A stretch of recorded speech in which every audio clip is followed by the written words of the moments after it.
Hello, ladies and gentlemen, Asgard here, bringing to another video for Conqueror's Blade, published by Porus Interactive, and this is a PTR update. We're getting straight into it. We got Queen's Knights. Following their recent buff, we've traded some combo length for a massive boost in agility. Expect smoother attack recoveries and longer invincibility frames to keep them in the fight. Max thrust during run them through reduced from 3 to 2. Run them through's invincibility duration increased from 1 second to 1.6 seconds. Shorten the recovery animation for each stage of run them through. Shorten the recovery animation for the first attack of bash and thrust. Fix an issue where free attack would occasionally fail to lock on to enemies. I will have to say, I am worried that they are just going to keep doubling down on run them through. I'm very much against the increasing the invincibility duration, not being able to um, kind of do anything during their running through ability is already really frustrating. And the fact that now you're essentially shortening the recovery animations, possibly to the stage where you get hit with one attack and you get hit with two attacks, and then you can start fighting the Queen's Knight. So every attack that comes through that um, that comes through during that invincibility duration, it just gives Queen's Knight a larger gap before you can actually start engaging with them. That being said, Queen's Knights are trash anyway outside of run and through. Bash and Thrust is quite weak, even in comparison to competitors. I mean, you're trading with Paladins, and if it wasn't for running through, you'd lose. Oh, well, more like 50-50. Zweihanders rule stats alone aren't enough to keep Zweihanders alive in messy fights. You could if you just buffed them. To help them withstand burst damage, we've swapped their passive extra damage, extra target bonus for damage reduction and CC removal. I don't understand why you had to. I don't understand why you had to trade that. Honestly, they don't deal any damage outside of Knight's Gambit, which you've kept, which is hilarious. +1 target struck for all attacks, +1 target struck for Knight's Gambit. Prepared Stance gains a new effect upon fully restoring health. The next skill used receives 30% damage reduction. Using Knight's Defense now removes crowd control effects upon casting. That is okay. Knight's Defense is Knight Defense getting the removes crowd controlling effect upon casting is good. Knight's Gambit already has that, by the way. So the frustrating thing here is Knight's Defense is an infinitely inferior ability. Even if it has block, it just generally is not threatening, and in a kind of like a massive fight, the block gets circumvented somewhat a lot, even if they are CCI and the block is basically infinite. The tough thing here is the 30% damage reduction on prepared stance. It's really annoying to it's really annoying to get them in prepared stance in the first place that a lot of people actually do not use prepared stance a lot. And it makes Zweihanders just so frustrating to kind of use because you the indicator for prepared stance is bugged half the time. It is literally bugged half the time. You have to brace them in prepared stance with 100% with 100% health, and that will give them and they will play the bracing animation and get a golden buff. But the problem then is that if you make them do other things and make them brace them again, it will cause and you don't use an ability and you make them brace again, it will cause the golden aura to cancel each other out. So they don't get another prepared stance. They just refresh the current prepared stance they already have, and it just screws up the visual effect in its entirety. So there needs to be an indicator of whether or not whether or not Zweihanders have prepared stance or they don't have prepared stance. Um, but I mean, just putting them in prepared stance to and giving them the buff normally will have them have the buff anyway. The condition as well is also just really frustrating. Why the heck is it that they only receive it at 100%, and when they reach 100%, they stop healing? Like, fix fix the restore health. I mean, not fix, change it so that they keep healing in brace. If I take damage during brace and I get to 100% and then, sorry, if I get to 100% and then take damage, I should just continue healing. I shouldn't need to worry about reaching 100% and getting this prepared stance buff. But now it's so overloaded, it's now so overloaded that you'd probably you'd probably reach a stage where it kind of needs that uh, trade-off.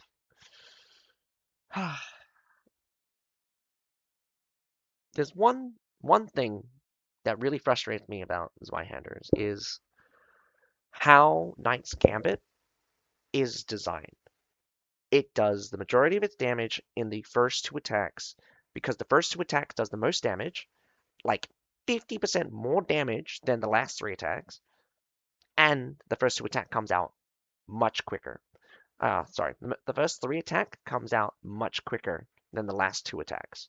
So there's like they throw out the two attacks and then slight pause for the third attack, but then there's a long pause for the fourth attack, and then the fifth attack comes with normal cadence.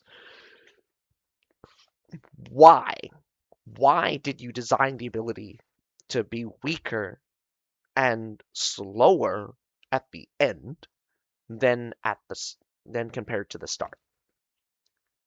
Zweihanders really struggle in the continuum of a prolonged battle, and they just rely too much on the burst damage. The problem here is that Zweihanders can't get into a fight because they just suck at getting into a fight. They have no way of engaging the enemy without just running them through, running them into the enemy, which most of the time will get them clapped. The 30% damage reduction, again, like the timing is going to be the issue. If you use Knight's Gambit away from enemies, they sprint towards them, but Knight's Gambit also just starts their attack so far away, like at the very edge of their attack range for the first attack. And half the time it only hits one target. So your second attack might only hit like 3 or 2. So that's just really frustrating.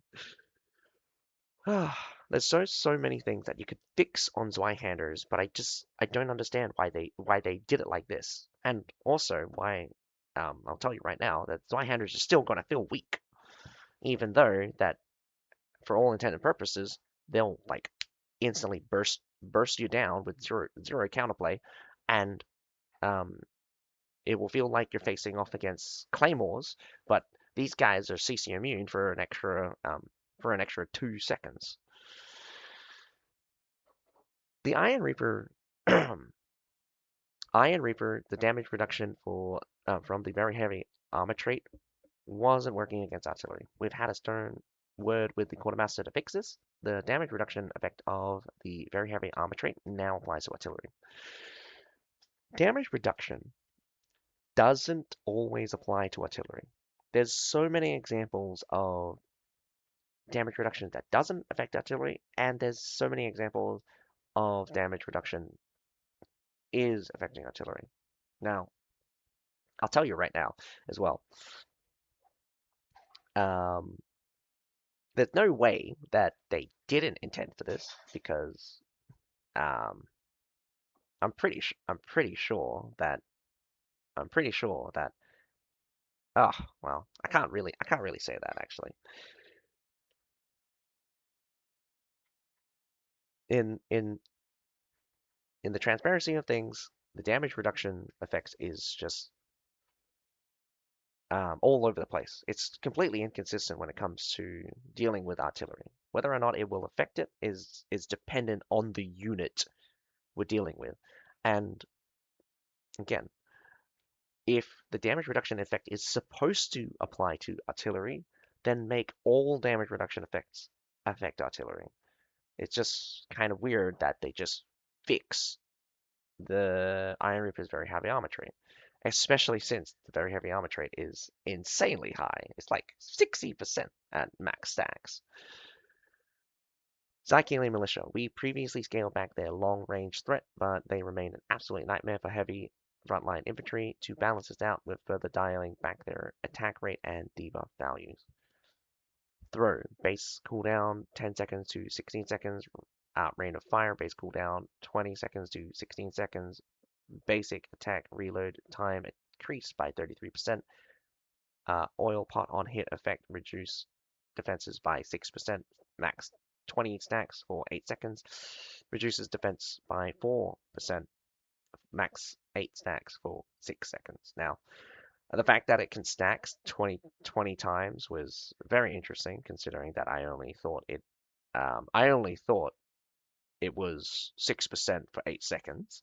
Not the fact that it can stack, which is insane, considering that's 120% that's 120% defense decrease, which is that means you go into the negative. So I mean, what happens then?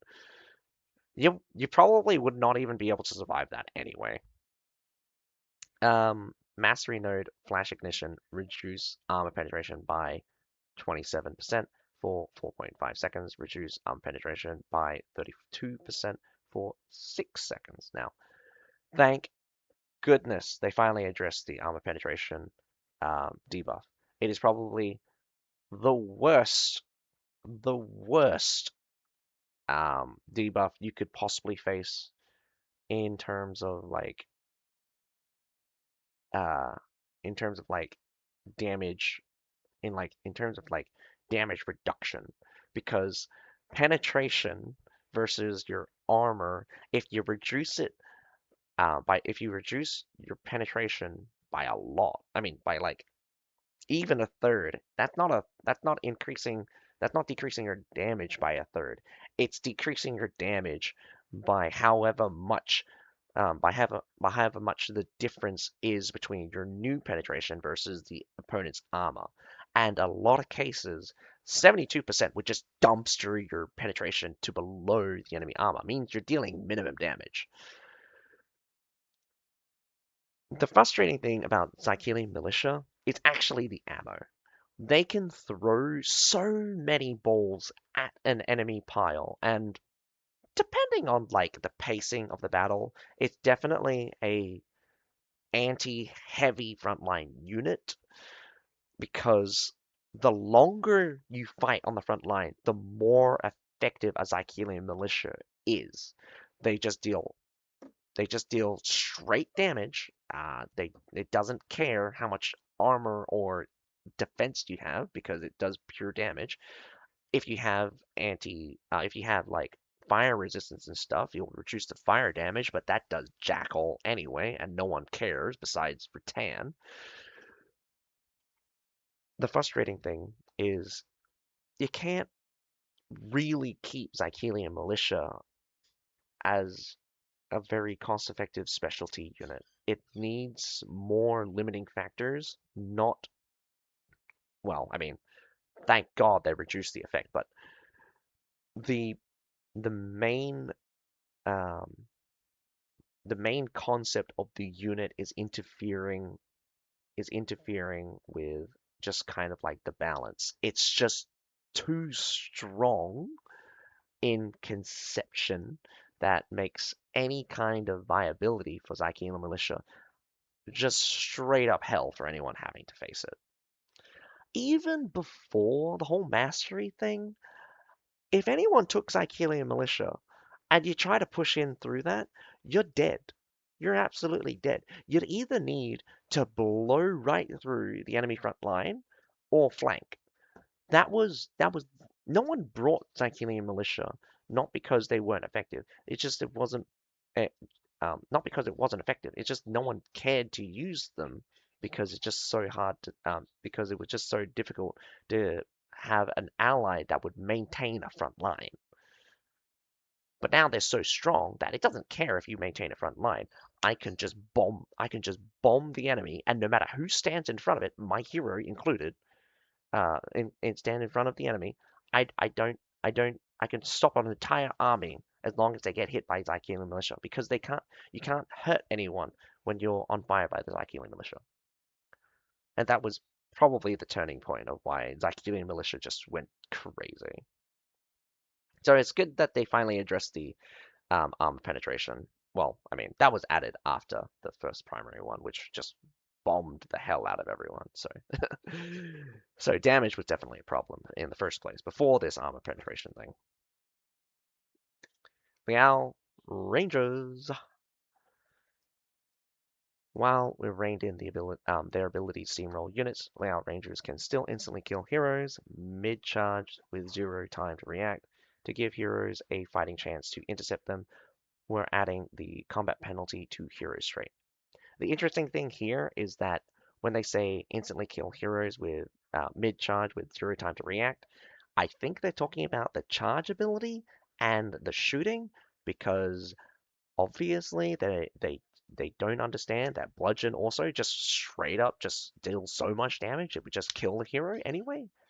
So I mean, obviously they're talking about the mid charge. I mean, the charge ability if they're talking about mid charge and stuff. So I don't understand it either because fire lancers can do the exact same thing and they shoot machine guns, by the way.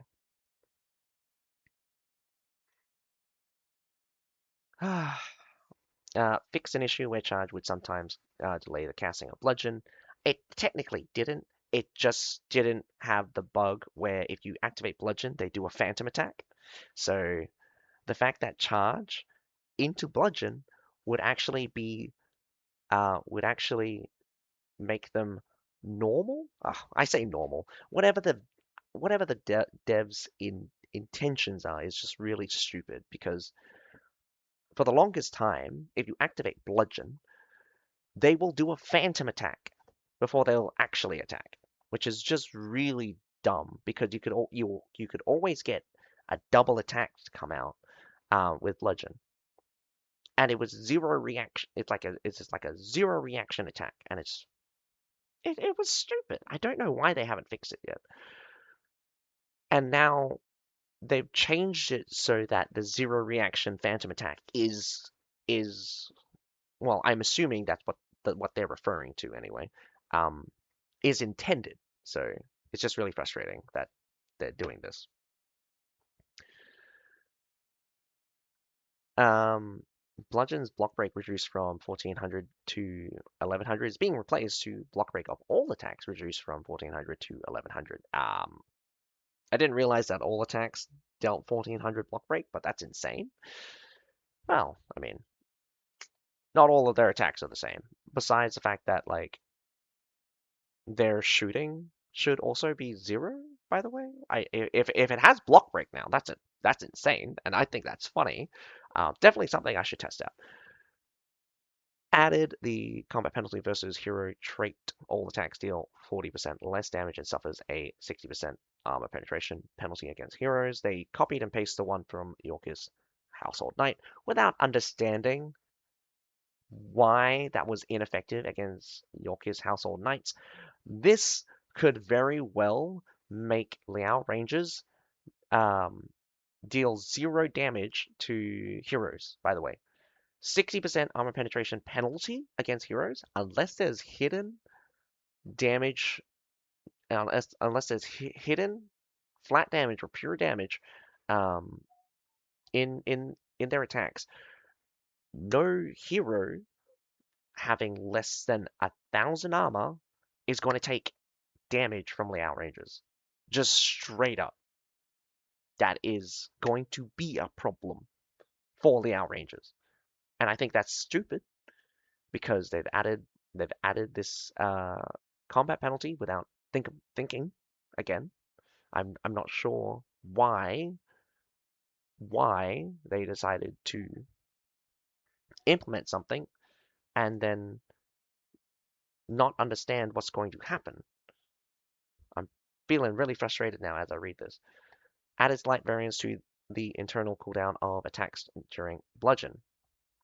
I would love it if you'd actually fix the attack cooldown of bludgeon, because they still deal 4 attacks. Okay, technically 3 attacks, but the phantom attack you should fix. Oh well, not really. I kind of like it. Anyway, they still deal 4 attacks in 4 seconds. That's insane attack speed. Not to mention these attacks are deadly.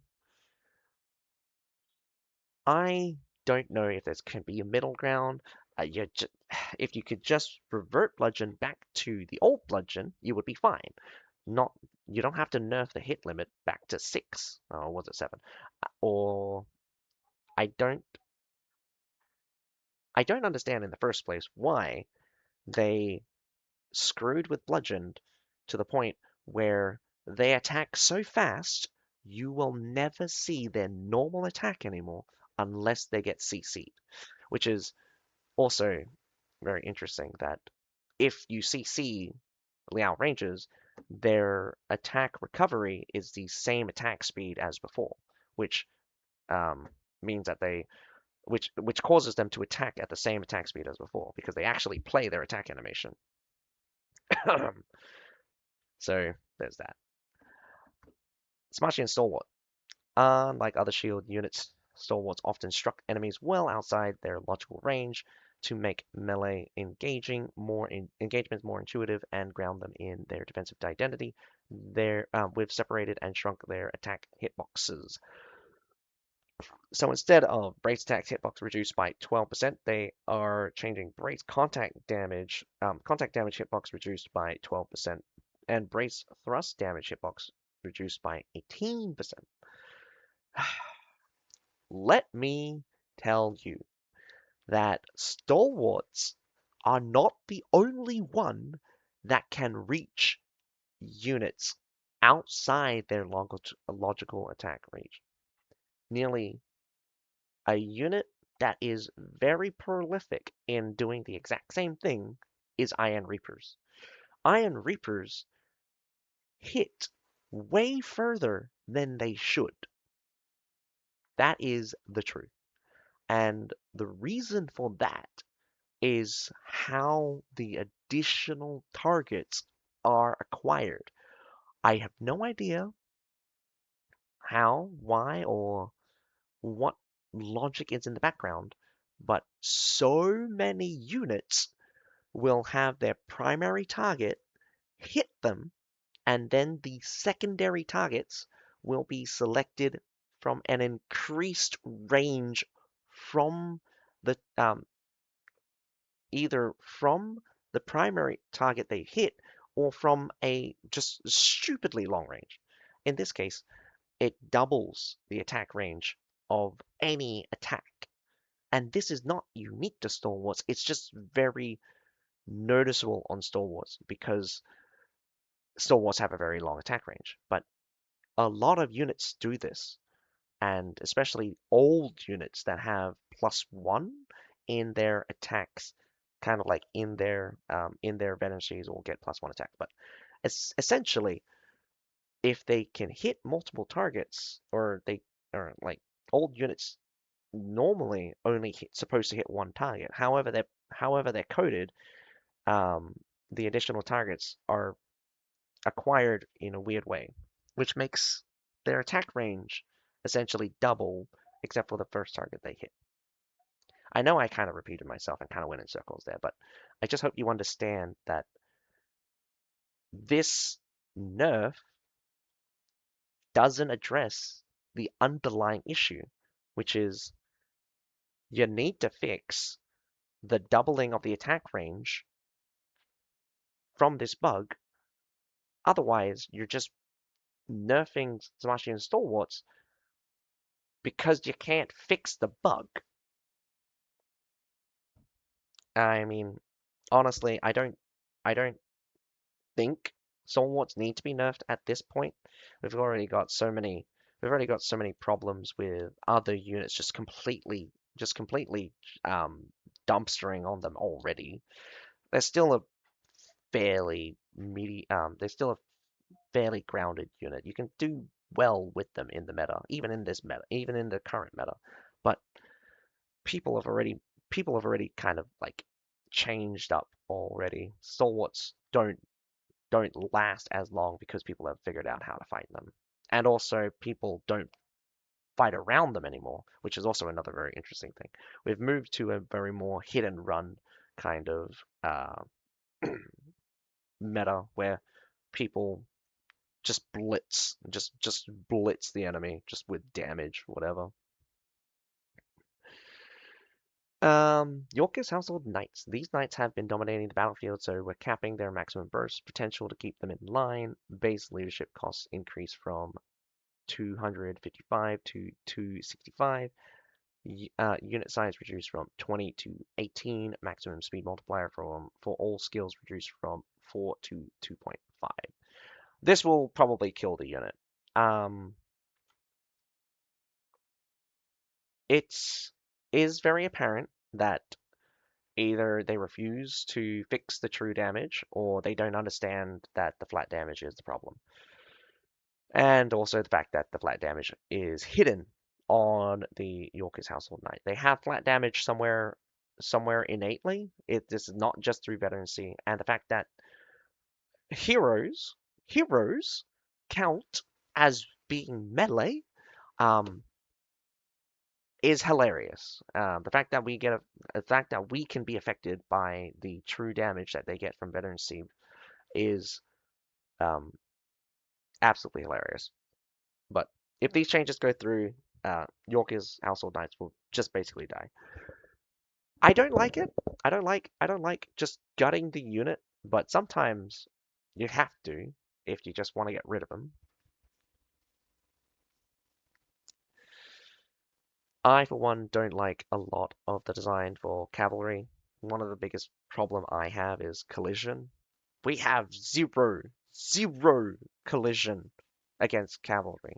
Why? Because they decided to make every single cavalry ignore collision, and so I cannot stop a cavalry from phasing through me unless I CC him and Household Knight. Same with Layout Rangers, both have a counterattack. Well, a recovery counterattack thing. So even if I do stun them, they'll just hit me, and it will hurt. It will hurt. And because they're so strong anyway, they'll just burst me down as I continuously CC them. I've actually seen an Imperial Pike Guard just die CCing a Yorkish Household Knight, which is really funny because like most of the time Imperial Pike Guards would just kill the Yorkish Household Knight, but for just this one instant, it was just like really stupid. Yorkish Household Knights were already at a standstill, and they just kept slapping the Imperial Pike Guard, and the Imperial Pike Guard just died. They somehow didn't manage to kill the they didn't manage to kill the whole Yorkish Knight for some reason. Rattan round shields. There's nothing quite as frustrating as winning a tough melee brawl, only to watch your surviving troops slowly drop dead from lingering poison. To prevent these lower tier units from forcing cheap trades, we've nerfed their post-combat lethality. Why? Okay, logically speaking, they're literally designed to be cheap. They're a gimmick unit that relies on a gimmick to make cost-effective trades. Why why would that be an issue? You literally designed this unit so that they could kill other units and make it and made sure that they were effective regardless of what they were fighting. So I just find this really frustrating that th their reasoning for things makes no sense with the core identity of why you had these units or added these changes in the first place. Because the reason why Rattan Poison was added was mostly because you just wanted to add a stupid high amount of poison damage on the unit. which I said that it was going to be a problem because it ignored all forms of defenses, and the value was just stupidly high. And now you decide to nerf it. Base leadership cost reduced from 130 to 115. Poison duration applied by the rattan poison potential reduced from 6 seconds to 4 seconds. I believe potential is actually a mistake and actually supposed to be mastery node. Poison damage per stack applied by the rattan poison mastery node reduced from 250 to 200. And there we have it as well. Rattan poison stacks twice. I knew it. I swear to God. This I don't know. I had this argument with someone back when um back when Rattan Round Shield first got the mastery, and they changed the mastery to deal 500 damage per second. It was stupid because it was very easy to prove that they didn't deal 500 damage. They didn't deal 500. Sorry, the poison damage stacks was not 500. I mean, the poison damage could get up to 500, but because they also introduced the rattan poison stack thing, it was just yeah. Anyway, forget about that.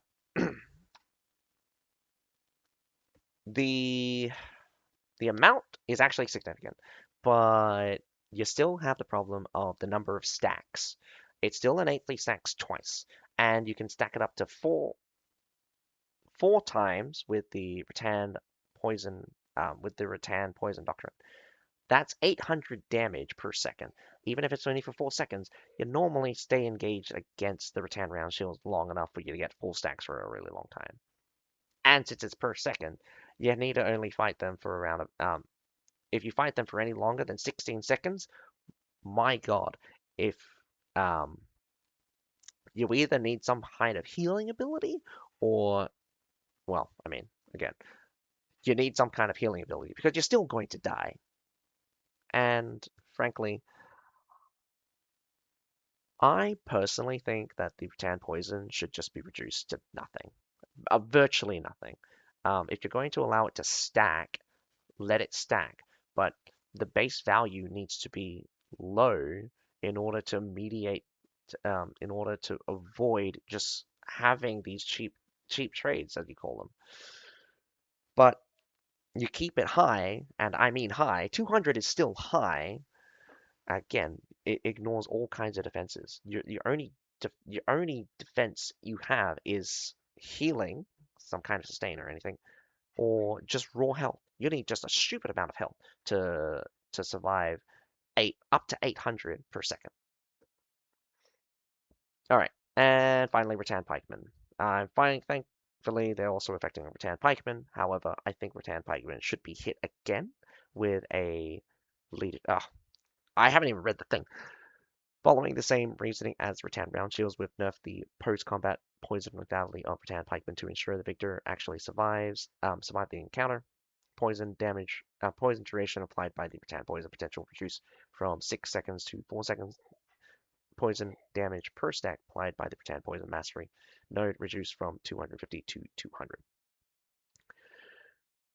I actually still don't understand why um, they value rattan round shields over the rattan pikemen when by my experience anyway in CB, the rattan pikemen are just way more valuable. And there's three reasons for that. Funnily enough, their veterancy node actually affects their mastery node. Um, I had a fight with someone, so again, this is just me saying this, so it might not be true, but so they can stack up to 3 times, and then it gets +2 from from the rattan poison doctrine, so they can stack up to 5 times still. So that's still 1,000 damage per second that they can deal. And they also have an innate poison, which reduces the damage of everything. And the silly thing here is just how strong a single stack of that poison feels. And the reason for that is each stack is 15%, but the trigger of the rattan poison mastery is already 30%. So with a single stack of either the with a single stack of both the poison and mastery poison and their innate poison, they're reducing your damage by like 45% already. And it just gets worse with each stack of their innate poison because the rattan mastery poison is debuff is a separate debuff. That is all for this PTR update. I know I kind of droned on a lot, but I am super concerned about the changes that is happening. I feel that the developers are missing the mark on a lot of things. The Zyklene Militia is pretty much the only good one. Um, yeah, is pretty much the only good one I can say. The Zweihander definitely wouldn't have gone that direction, and Queen's Knight definitely would not have gone that direction. The Iron Reapers one is whatever. The units that didn't get adjusted again, which is fairly frustrating. I did want them to kind of do something with the how to say the Imperial Javelineers. I don't really care about the Wishing Pikemen at this point, and I don't care about the Demes Obelisk. The Demes Obelisk can, at this point, just die for all I care. But the Imperial Javelineers, I don't know what to do or what to say about the Imperial Javelineers. The direction of Javelin units in general just makes me feel like they're basically ranged units to cosplaying as melee units. So we have this ranged unit that is still a ranged unit, but supposed to be a melee unit. So I'm just super confused. But I hope you guys enjoyed the video. Other than that, my name is Atsuka. Have a nice day. Bye for now.